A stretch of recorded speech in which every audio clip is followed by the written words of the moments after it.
இலங்கையின் பெண் நாடாளுமன்ற உறுப்பினர் ஒருவர் தொடர்பில் இலங்கையின் உயர்நீதிமன்றம் இன்று முக்கிய தீர்ப்பு ஒன்றை வழங்கியிருக்கிறது. இதன்படி ராஜாங்க அமைச்சராக இருக்கும் டயனா கமுகே நாடாளுமன்ற உறுப்புரிமையை கொண்டிருப்பதற்கான தகுதியை இழந்திருப்பதாக உயர்நீதிமன்றம் தெரிவித்திருக்கிறது. முன்னதாக அவர் பிரித்தானிய குடியுரிமையை கொண்டிருந்த போதும் போலியான ஆவணங்களை சமர்ப்பித்து இலங்கையின் கடவுச்சீட்டை பெற்றுள்ளார் என்று நீதிமன்றத்தில் சுட்டிக்காட்டப்பட்டது. இந்த நிலையில் அவர் தேசிய பட்டியலினூடாக நாடாளுமன்றத்துக்கு தெரிவு செய்யப்பட்டிருந்தார். இந்த விடயங்களை தீர்க்கமாக ஆராய்ந்த உயர்நீதிமன்றம் இன்று அவரை நாடாளுமன்ற உறுப்புரிமையிலிருந்து விலக்குவதற்கான தீர்ப்பை வழங்கியிருக்கிறது. முன்னதாக இந்த மனு மேன்முறையீட்டு நீதிமன்றத்துக்கு சென்ற போது மேன்முறையீட்டு நீதிமன்றம் அந்த மனுவை தள்ளுபடி செய்திருந்தது.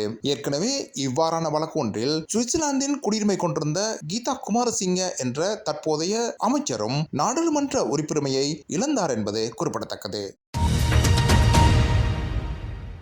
இந்திய காங்கிரஸ் கட்சியின் மூத்த தலைவரான செம் பிட்ரோடா கூறிய கருத்து ஒன்று சர்ச்சையை ஏற்படுத்தியிருக்கிறது. செம் பிட்ரோடா இந்திய காங்கிரசின் சர்வதேச தலைவராக செயல்பட்டு வருகிறார். இந்த நிலையில் அவர் செய்தித்தாள் ஒன்றுக்கு அளித்த பேட்டியில் இந்தியா போன்ற பன்முகத்தன்மை கொண்ட ஒரு நாட்டை ஒன்றிணைக்க முடியும் என்று குறிப்பிட்டிருக்கிறார். அத்துடன் இந்தியாவில் கிழக்கில் வாழும் மக்கள் சீனர்களைப் போலவும், மேற்கில் வாழும் மக்கள் அரேபியர்கள் போலவும், வடக்கில் உள்ளவர்கள் வெள்ளையர்களைப் போலவும், தெற்கில் உள்ளவர்கள் ஆப்பிரிக்கர் போலவும் காட்சியளிப்பதாக குறிப்பிட்டார்.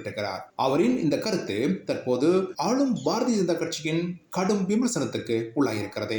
அதே நேரம் காங்கிரஸ் கட்சி இந்த கருத்திலிருந்து வேறுபடுவதாக காங்கிரஸ் கட்சியின் தலைமை தெரிவித்திருக்கிறது.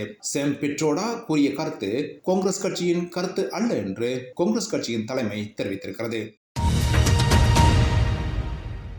தமிழ்நாட்டின் முன்னணி யூடியூபராக செயல்படும் சவுக்கு சங்கர் மீது கோயம்புத்தூர் சிறையில் வைத்து பாரிய தாக்குதல்கள் மேற்கொள்ளப்பட்டுள்ளதாக அவருடைய சட்டத்தரணி தெரிவித்திருக்கிறார். சுமார் 15 காவலர்கள் அவரை பிளாஸ்டிக் குழாயினால் தாக்கியுள்ளதாக அவர் குறிப்பிட்டிருக்கிறார். இதனால் அவர் காயமடைந்திருக்கிறார். அவருடைய வலது கை முறிந்திருக்கிறது என்றும் சட்டத்தரணிகள் குறிப்பிட்டுள்ளனர். முன்னதாக தமிழ்நாட்டின் பல காவல்துறை அதிகாரிகள், குறிப்பாக பெண்கள், தங்களுடைய பதவி உயர்வுகளுக்காக உயர் அதிகாரிகளின் பாலியல் இஷ்டங்களுக்கு உடன்படுகிறார்கள் என்ற கருத்தை அவர் வெளியிட்டிருந்தார். இந்த விடயம் அனைவராலும் விமர்சிக்கப்படும் ஒரு விடயமாக அமைந்திருந்தது. இதனையடுத்து யூடியூபரான சவுக்கு சங்கர் கைது செய்யப்பட்டு தற்போது கோயம்புத்தூர் சிறையில் தடுத்து வைக்கப்பட்டிருக்கிறார்.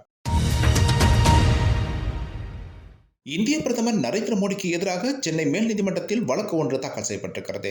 காங்கிரசின் தலைவரான செல்வப்பெருந்தகை இந்த வழக்கை தாக்கல் செய்திருக்கிறார். நடைபெற்று வரும் மக்களவை தேர்தல் பிரசாரங்களின் போது மோடி இன மோதல்களை தூண்டும் வகையில் பிரசாரங்களை மேற்கொண்டு வருவதாக அவர் அந்த மனுவில் குறிப்பிட்டிருக்கிறார். அத்துடன் தற்போது இடம்பெற்று வரும் மக்களவை தேர்தல் வாக்களிப்புகள் பாரதிய ஜனதா கட்சியின் விருப்பத்துக்கு ஏற்பவே நடைபெற்று வருகின்றதாகவும் அவர் தமது மனுவில் குறிப்பிட்டிருக்கிறார். இந்த நிலையில் இன மோதலை தூண்டும் வகையில் செயற்பட்டு வரும் மோடிக்கு எதிராக இந்திய தேர்தல் ஆணையகம் நடவடிக்கை எடுக்க வேண்டும் என்றும் செல்வப்பெருந்தகை தமது மனுவில் கோரியிருக்கிறார்.